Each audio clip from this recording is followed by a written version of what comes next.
Greetings. So this video is about my memories of E-Type Jags, my dreams of building kit cars, and the reality of building a Factory 5 Daytona. I grew up in England. Hill climbs were popular in England. Generally, you saw little Triumphs going up a hill. But I witnessed something very similar to this.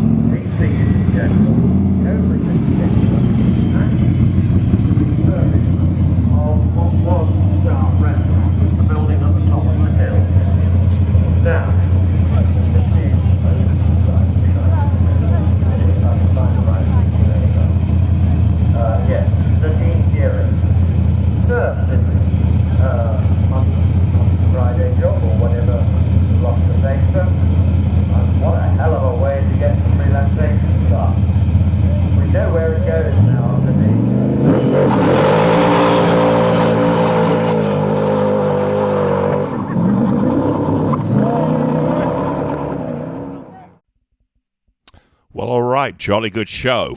So at that point, after watching hill climbs like that with AC Cobras with the American V8s, I was hooked. My father would argue that the American cars were uncouth, the E-Types were better balanced, more refined.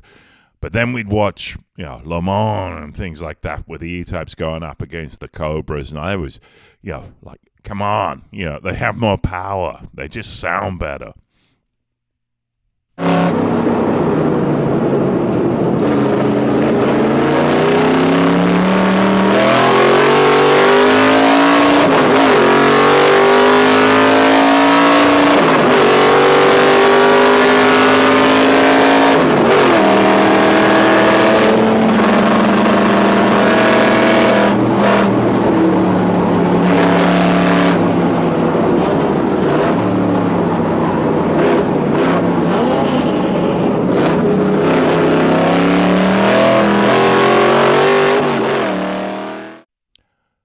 Another car I love, I love Italian cars, particularly Tomasos, because they're beautiful mid-engine cars with American V8s.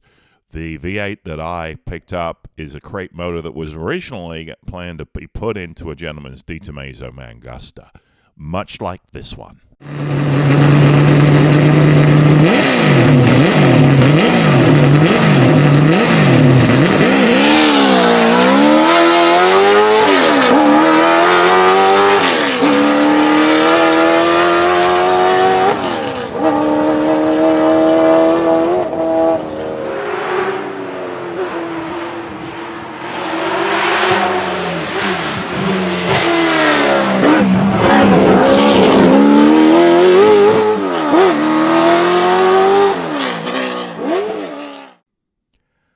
So another thing that inspired me to build a car was in 2020, I got to know Cole Cutler. He is famous in the Northern California area. He's built various kinds of dragsters.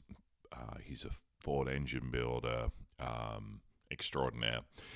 I went out to the Salt Flats in 2020 and watched him at Speed Week race the dragster that he built from scratch, and here's some video of him tuning it and then it being raced on the flats.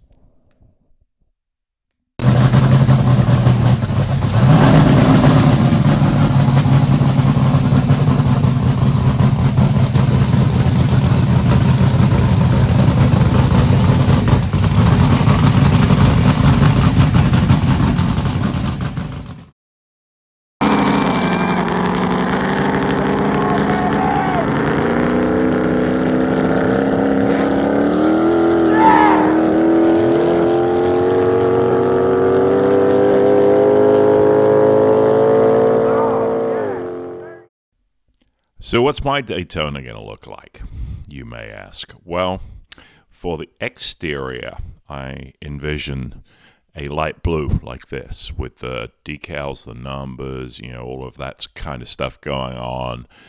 Maybe a white stripe, not sure. But generally, that's the look with the Halibrands. For the interior, I really like this Series 1 E-Type with the symmetrical gauges, or the way they're laid out, the tan or natural leather, natural colored carpet, etc. So that's what I've got in my head. Okay, so back to the reality of me attempting to build a Factory 5 Daytona. I've already collected a bunch of parts from various places like Breeze, Mark Reynolds there, Gordon Levy Racing, Forte, plus bought a couple of wheels off a gentleman in Houston, and that's what you're going to see now. Okay, here we are. We're in John's garage. We are staring at a Hallebrand 17 by 8 or 8.5 wheel, I think. I got these from a gentleman down in Houston, Fred, who he'd wiped out and bent a couple of his. He got something different, so he had 2 for sale. I bought them. He shipped them to me. Here I've got the radiator shroud that I got from Mark Reynolds at Breeze. They're one of the Factory 5 aftermarket suppliers. Got various kind of stainless brake line stuff going on in there. Got a bunch of Willwood stuff from Gordon Levy. Already put together the rotors and the hats and the safety wiring. Learned how to do that. That's quite a trick. And I had to get these beautiful things out. The red calipers. Going with the electronic parking brake from Willwood. Seems like that eliminates a bunch of manual stuff around the lever and all of that, which I probably wouldn't be very good at building. And here is part that I love. I was going to go with electronic fuel injection until I came across somebody with a motor, a crate motor, that they were going to put into their Di Tomaso Mangusta. But they found another motor that they wanted to use. So I picked this up with these amazing carbs. And yes, I got a video later on here, a couple of videos that show how I sort of dream that this thing is going to look and sound. Had a long discussion with a gentleman at KRC who talked me out of trying to get power steering cooler, and told me if I relocated the reservoir away from heat sources, that was in fact just as good as having a cooler. Greg turned me on to getting 5/8 master steering kits, master cylinder kits, because you get a bit more wheel travel and get better feel. So those will replace the ones coming with the actual Daytona kit. Got the NRG steering wheel release here. So, you know, I'm 6'4", nearly 6'5", so being able to take the steering wheel off is important. The oil pan that I got with the motor as well. You know, aluminum, lightweight.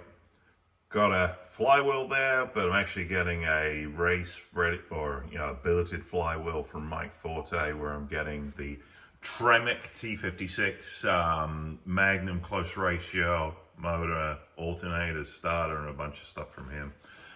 Over here, I've got from another little aftermarket supplier. These are Borwick cool pipes. These replace the corrugated metal pipes that come with the kit, and the coolant flows better apparently, and a number of people use these. Similarly, got tie rod extensions here, which are an improvement apparently on the ones that come with the Factory 5 kit. Paul B on the forums turned me on to these. Similarly with these boots. These boots are made for walking. Also, upper ball joints from Howe, another upgrade. A number of people have had problems with the Factory 5 steering rack. So I got this BBB Industries steering rack from Rock Auto. This weekend I am going to be putting on the tie rod, or the inner tie rod extensions, or I'm forgetting what they are. There are extensions that go on here so you don't get bump steer. You need an 1.5 inch, well, it was a good excuse to buy an 1.5 inch wrench to put those on. So already going to do that. Really had no good reason to buy, but Dave Tarbo has one of these on the back of his Daytona now. He tracks it. He really knows what he's doing. Obviously, I'm going to be a complete novice. Probably won't put this on there for a year or two after I actually, learn how to drive it. But I had to have one. Ha! I had to have one. That pretty much says it all about this project. Beautiful British and Italian sports cars with badass American V8s. So if you've hung in this long, you're as much of a car nut as I am, so thank you, and there'll be more videos coming soon.